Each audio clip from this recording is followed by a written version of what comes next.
Aloha and howdy! I'm Heather and this is Forkish Habits, where I share no sugar, no flour, just real food recipes that got me from this to this and keep it off. So it is Christmas.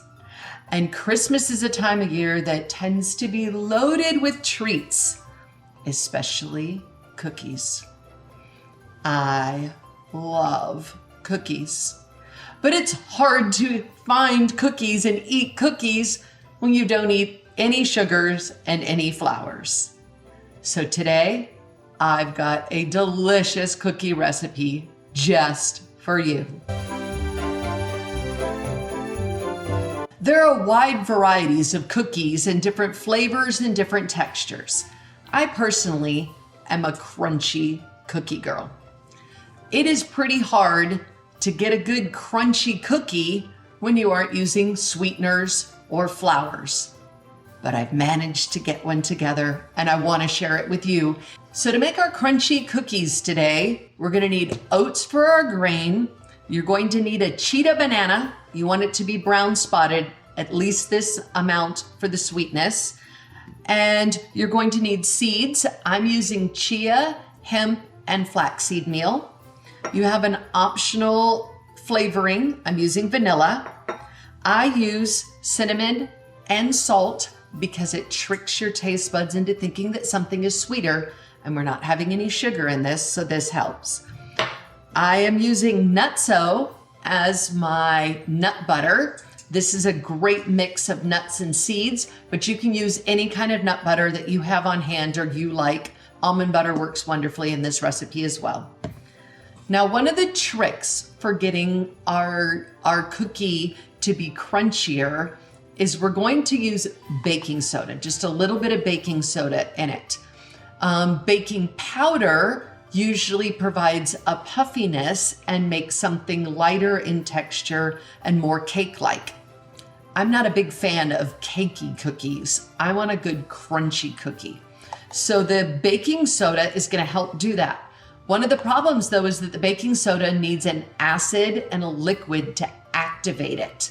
So what we're going to use to activate our baking soda is a little bit of lemon juice squeezed on it, and you're going to see it activate in our recipe even. So let's get baking.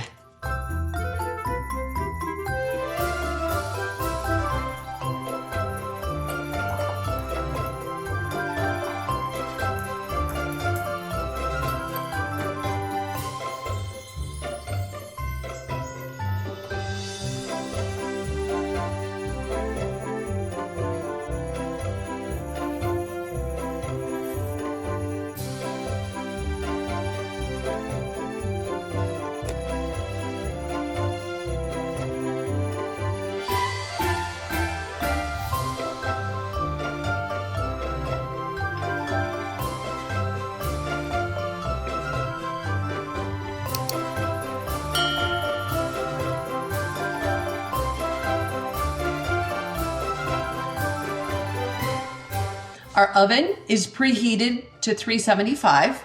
We have our cookie sheet and I have my Silpat. I love these. If you've been with me on Forkish Habits, you know I adore Silpats.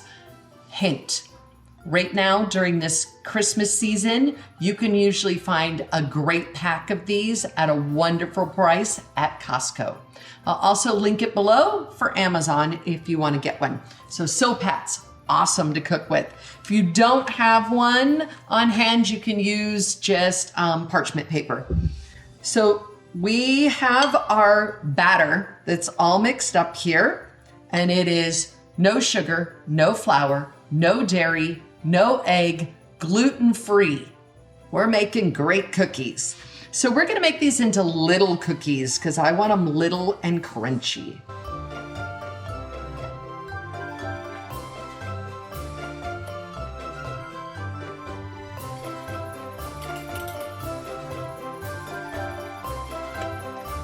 So we have our dozen little cookies here ready to go in the oven.